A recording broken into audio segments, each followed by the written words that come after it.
Çalış qazaqda ehtiyatlı ol, İstəyirsən hörmət eyliyim sənə. Sən çalış qazaqda ehtiyatlı ol, sən çalış qazaqda ehtiyatlı ol.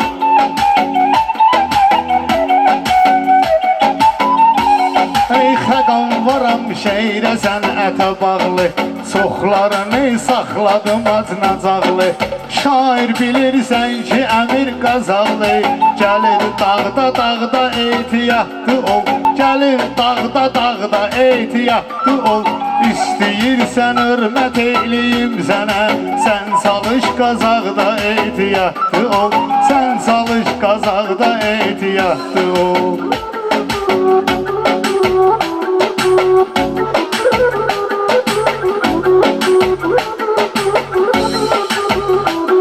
Sen benimle maraqda arkayırsan, fərqi yox, ya dağda arkayırsan, aranda ya da dağda arkayırsan. Ey Qazaqlı, Qazaqda arkayırsan, Qazaqdan çıqırar ehtiyatlı yox, Qazaqdan qıraqda ehtiyatlı yox, Qazaqdan qıraqda ehtiyatlı yox.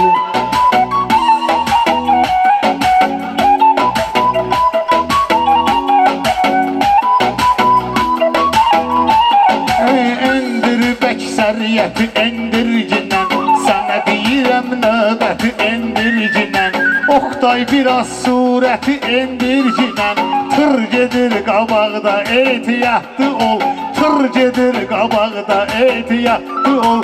Bilirsən ki hörmət eləyirəm sənə, sən çalış qazaqda ehtiyatlı ol, sən çalış qazaqda ehtiyatlı ol.